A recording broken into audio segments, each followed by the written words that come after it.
Les Actes des Apôtres, chapitre 8.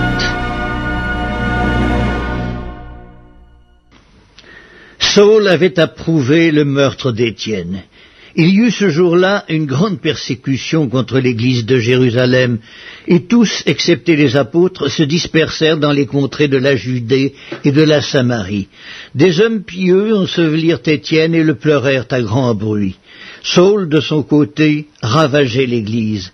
Pénétrant dans les maisons, il en arrachait hommes et femmes et les faisait jeter en prison. Ceux qui avaient été dispersés allaient de lieu en lieu annonçant la bonne nouvelle de la parole. Philippe étant descendu dans une ville de la Samarie, y prêcha le Christ. Les foules tout entières étaient attentives à ce que disait Philippe lorsqu'elles apprirent et virent les miracles qu'il faisait, car des esprits impurs sortirent de plusieurs démoniaques en poussant de grands cris, et beaucoup de paralytiques et de boiteux furent guéris. Et il y eut une grande joie dans cette ville.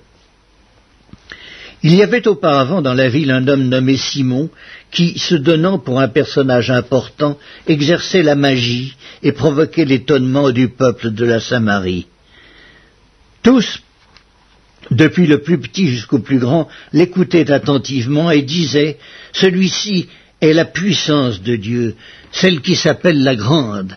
Ils l'écoutaient attentivement parce qu'il les avait longtemps étonnés par ses actes de magie. Mais quand ils eurent cru à Philippe qui leur annonçait la bonne nouvelle du royaume de Dieu et du nom de Jésus-Christ, hommes et femmes se firent baptiser. Simon lui-même crut et après avoir été baptisé, il ne quittait plus Philippe et il voyait avec étonnement les miracles et les grands prodiges qui s'opéraient. Les apôtres qui étaient à Jérusalem ayant appris que la Samarie avait reçu la parole de Dieu, y envoyèrent Pierre et Jean. Ceux-ci, arrivés chez les Samaritains, prièrent pour eux afin qu'ils reçussent le Saint-Esprit, car ils n'étaient encore descendus sur aucun d'eux. Ils avaient seulement été baptisés au nom du Seigneur Jésus. Alors Pierre et Jean leur imposèrent les mains et ils reçurent le Saint-Esprit. Lorsque Simon vit que le Saint-Esprit était donné par l'imposition des mains des apôtres, il leur offrit de l'argent en disant « Accordez-moi aussi ce pouvoir, afin que celui à qui j'imposerai les mains reçoive le Saint-Esprit. » Mais Pierre lui dit « Que ton argent périsse avec toi, puisque tu as cru que le don de Dieu s'acquérait à prix d'argent. Il n'y a pour toi ni part ni lot dans cette affaire, car ton cœur n'est pas droit devant Dieu. Repens-toi donc de ta méchanceté et prie le Seigneur pour que la pensée de ton cœur te soit pardonnée, s'il est possible. Car je vois que tu es dans un fiel amer et dans les liens de l'iniquité. » Simon répondit, « Priez vous-même le Seigneur pour moi, afin qu'il ne m'arrive rien de ce que vous avez dit. » Après avoir rendu témoignage à la parole du Seigneur, et après l'avoir prêchée, Pierre et Jean retournèrent à Jérusalem en annonçant la bonne nouvelle dans plusieurs villages des Samaritains. Un ange du Seigneur s'adressant à Philippe lui dit « Lève-toi et va du côté du Midi, sur le chemin qui descend de Jérusalem à Gaza, celui qui est désert. » Il se leva et partit.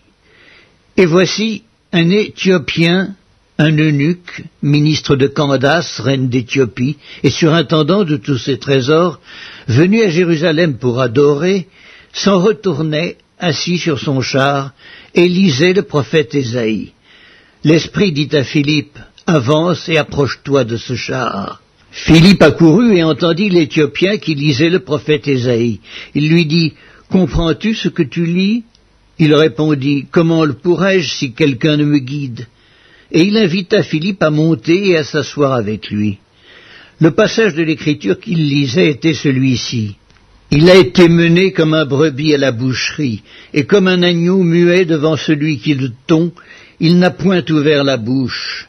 Dans son humiliation, son jugement a été levé, et sa postérité, qui la dépeindra, car sa vie a été retranchée de la terre. » L'eunuque dit à Philippe, « Je te prie, de qui le prophète parle-t-il ainsi?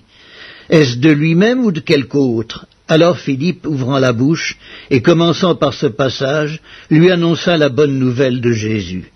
Comme ils continuaient leur chemin, ils rencontrèrent de l'eau, et l'eunuque dit, « Voici de l'eau, qu'est-ce qui empêche que je ne sois baptisé?